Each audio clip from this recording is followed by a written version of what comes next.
Folks, let's get straight to our marquee guest. I've had the pleasure of interviewing my first guest tonight many times, but this is the first Late Show interview since he's become a U.S. citizen. Please welcome Brit turned Yank, Mr. John Oliver.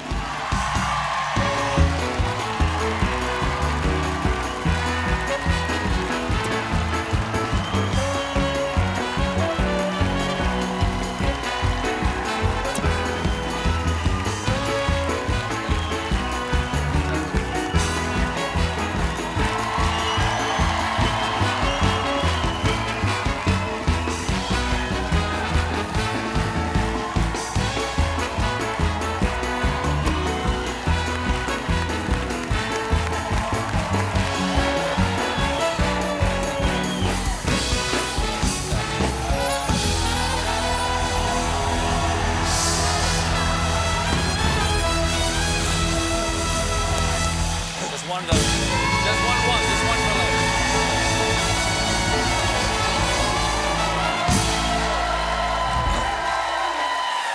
Good to see you. Good to see you. Good evening. Thanks so much. Good evening. Thank you. How delightful. Thank you. Thank you. Welcome, fellow American. Thank you all. Now, was this a long time coming? How long?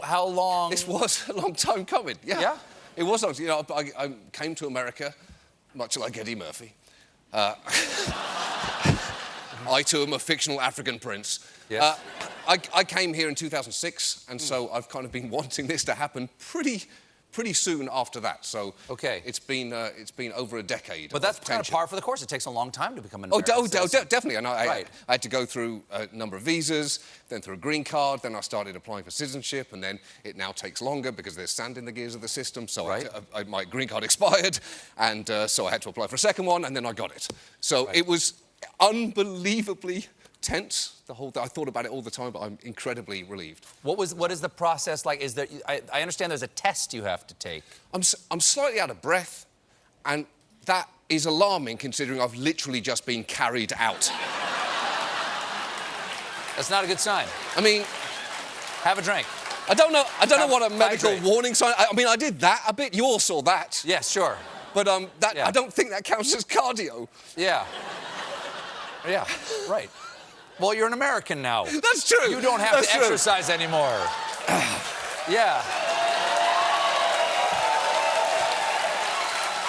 Sure. Yeah. Cheers. Cheers to you too. Cheers to you too. Look, pinky finger down. Sure. Now, as a prospective American citizen, Yeah. do you have to take a test? Yes, of course. Yeah. I don't know. Of course, I didn't have to. I was born. Oh, that's right. Yes. I navigated the birth canal, and Right.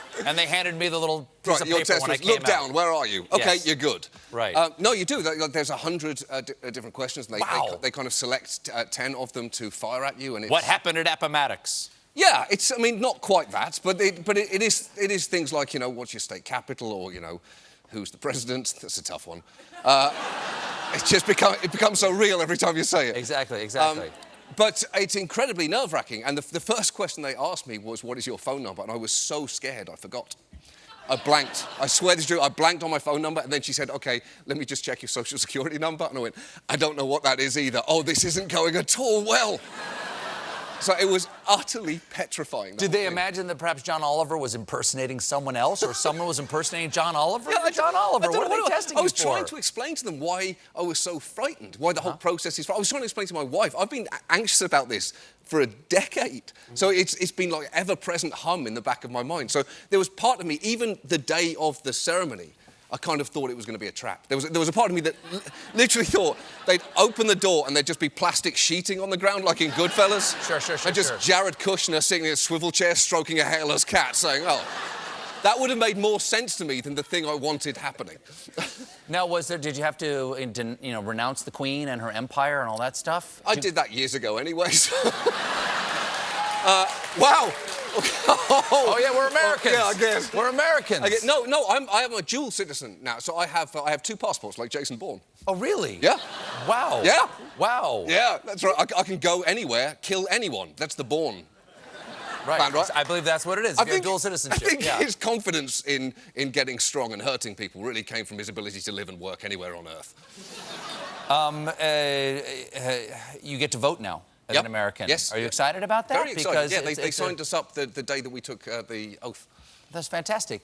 It must be very moving to be in the room when people are being naturalized like that. It's incredibly moving. Like, it's odd. Like, as a comedian, you're kind of slightly allergic to sincerity, but it was 150 people.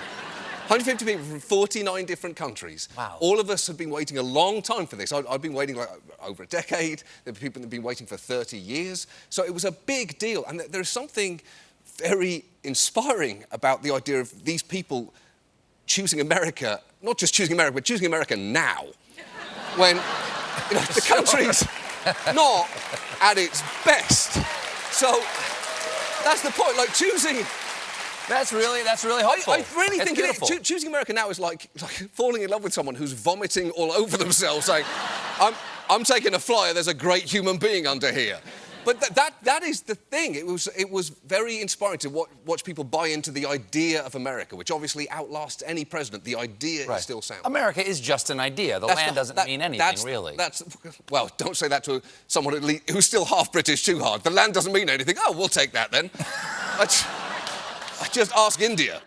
I've seen a lot of Brexit rah-rah patriotism over there. Yes. Is that normal? Because I don't associate that kind of kind of... There is no Uncle Sam, you know, to carry you out in England. That's right. Yeah, I guess that's true. I guess it comes out normally at sporting events. That's normally where you get the kind of land of hope and glory and flags being waved around. Yep. And what's your team? The England national team. No, what's your team? Liverpool. Liverpool. Yes. Okay. Yeah, there you go. Yeah. My family's from Liverpool. Yeah. Okay. I loved Liverpool so much that the first game that my dad ever took me to, I was 8 years old, and I made him let me wear my full Liverpool kit and socks, shin pads, and cleats under my regular clothes, because my rationale at that age was if someone got hurt and they ran out of players, they might just turn to the crowd and say, does anyone have the necessary equipment to participate? And I was like, I do! I've come prepared! I can do it! Yes! And I have a little enough sense of consequences to think this might go well for me! We have to take a break Yeah. because, you know, commercials. Sure. We'll be right back with more John Oliver, everybody. Please stick around.